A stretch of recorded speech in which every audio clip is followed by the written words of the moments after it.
Assalamualaikum warahmatullahi wabarakatuh. Nama saya Muhammad Fikri Nadif dari kelompok 10. Hari ini akan menjelaskan tentang 7 dampak virus corona terhadap lingkungan. Sebelumnya, Severe Acute Respiratory Syndrome Coronavirus 2 atau SARS-CoV-2 yang lebih dikenal dengan nama virus corona adalah jenis baru dari coronavirus yang menular ke manusia. Virus ini bisa menyerang siapa aja seperti lansia, orang dewasa, anak-anak, dan bayi, termasuk ibu hamil dan ibu menyusui. Virus ini menular dengan sangat cepat dan telah menyebar ke hampir semua negara, termasuk Indonesia. Hanya dalam beberapa waktu, hal tersebut membuat beberapa negara menerapkan kebijakan untuk memberlakukan lockdown dalam rangka mencegah penyebaran virus COVID-19 ini.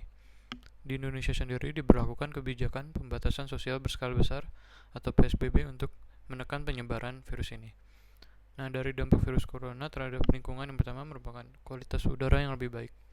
Terhentinya sebagian besar kegiatan industri mengurangi tingkat polusi udara. Bahkan citra satelit mengungkapkan adanya penurunan yang signifikan terhadap tingkat global nitrogen dioksida atau NO2, yang ini gas yang dihasilkan dari mesin mobil dan pabrik manufaktur komersil yang menjadi penyebab buruknya kualitas udara di banyak kota besar.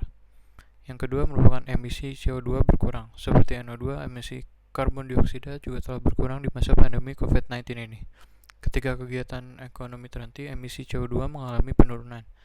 Terakhir kali hal ini terjadi pada saat krisis keuangan tahun 2008 dan 2009. Di Cina, emisi karbon dioksida turun sekitar 25% ketika kuncian atau lockdown diterapkan menurut Carbon Brief. Namun perubahan ini hanya bersifat sementara. Lalu yang ketiga, terdapat dunia baru untuk satwa liar. Beberapa binatang cenderung bermunculan akibat ketidakhadiran manusia.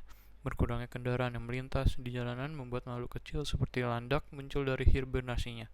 Binatang mungil ini lebih aman dari kemungkinan terlindas mobil. Sementara spesies lainnya seperti bebek mungkin bertanya-tanya kemana semua orang pergi dan perlu mencari sumber makanan lain selain remah roti di tanaman. Selanjutnya akan dilanjutkan oleh anggota selanjutnya. Saluran air mengalir jernih. Tak lama setelah Italia memberlakukan lockdown, sebuah foto kanal yang jernih di Venesia tersebar ke seluruh dunia. Dengan bersandarnya kapal pesiar untuk sementara waktu, lautan juga mengalami penurunan polusi suara sehingga menurunkan tingkat stres makhluk laut seperti ikan paus dan membuat migrasi yang lebih tenang. Dan yang kelima, mirisnya sampah plastik terus meningkat. Sayangnya, salah satu efek terburuk terhadap lingkungan di masa pandemi adalah meningkatnya penggunaan plastik sekali pakai dari peralatan medis, seperti sarung tangan hingga kemasan plastik lainnya.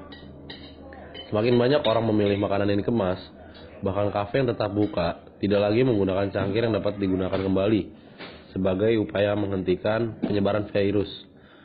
Dan keenam, lebih berempati terhadap kondisi sosial.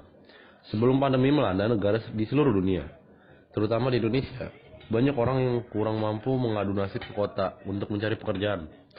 Anggapan bahwa pinggiran kota dan pedesaan adalah isolasi sosial adalah anggapan yang sering ditemukan pada masyarakat. Efek dari pandemi COVID-19 ini membuat pola pikir tersebut lambat laun berubah, terutama bagi kondisi lingkungan tempat tinggal. Pembatasan dan penerapan physical distancing ini ternyata secara tidak langsung meningkatkan hubungan dengan orang di rumah dan sekitarnya. Sebagai contoh, Anda mungkin baru mulai ngobrol dengan tetangga, mendukung sesama, dan menyumbang sembako ke orang-orang yang membutuhkan. Grup WhatsApp komplek perumahan yang terkoordinasi pun juga nambah dukungan tersebut yang mampu meningkatkan empati terhadap sesama. Dan yang ketujuh, tanaman tumbuh bebas. Sedikit manusia yang berada di luar rumah juga membuat tanaman bisa tumbuh bebas tanpa sentuhan jahil tangan manusia. Berdasarkan laporan organisasi Nirlaba Plant Life, berbagai jenis tanaman dan bunga terlihat tumbuh lebih banyak daripada biasanya. Hal ini disebabkan karena tak ada kaki manusia yang menginjak atau tangan yang memetik bunganya. Efeknya, kehadiran hewan seperti burung, kupu-kupu, dan lebah di taman pun kian marak sekarang. Assalamualaikum warahmatullahi wabarakatuh. Nama saya Rizky Maulana dari 303 dari kelompok 10 ingin mempresentasikan kesimpulan dari 7 dampak virus corona terhadap lingkungan. Kesimpulan, hidup dengan ruang gerak yang sangat terbatas memang tidak menyenangkan. Akan tetapi inilah saatnya kita menyadari bahwa betapa selama ini kita telah mengabaikan kesehatan lingkungan hidup di sekitar. Diharapkan setelah pandemi COVID-19 usai, kita bisa lebih memperhatikan kelangsungan lingkungan hidup. Dalam konteks COVID-19 ini, manusia lalu dapat memberikan kesempatan kepada lingkungan hidup untuk bernapas, memulihkan daya dukung dan daya tampungnya, semisal yang terjadi di Italia, sehingga orang-orang sadar COVID-19 bukanlah sekedar siklus alam belaka yang memakan banyak korban jiwa.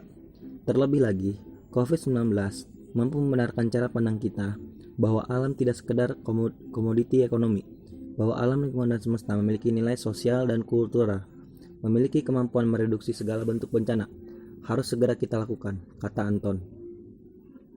Assalamualaikum warahmatullahi wabarakatuh. Nama saya Rizky Maulana dari 3023 dari kelompok 10 ingin mempresentasikan kesimpulan dari 7 dampak virus corona terhadap lingkungan.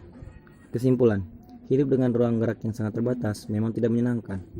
Akan tetapi inilah saatnya kita menyadari bahwa betapa selama ini kita telah mengabaikan kesehatan lingkungan hidup di sekitar.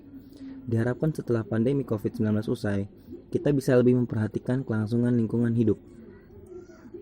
Dalam konteks COVID-19 ini, manusia lalu dapat memberikan kesempatan kepada lingkungan hidup untuk bernapas, memulihkan daya dukung dan daya tampungnya, semisal yang terjadi di Italia, sehingga orang-orang sadar COVID-19 bukanlah sekedar siklus alam belaka yang memakan banyak korban jiwa. Terlebih lagi, COVID-19 mampu membenarkan cara pandang kita bahwa alam tidak sekedar komoditi ekonomi, bahwa alam lingkungan dan semesta memiliki nilai sosial dan kultural, memiliki kemampuan mereduksi segala bentuk bencana. Harus segera kita lakukan, kata Anton. Sekian presentasi dari kami kelompok 10. Mohon maaf apabila ada kekurangannya. Wabillahi taufiq wal hidayah. Wassalamualaikum warahmatullahi wabarakatuh.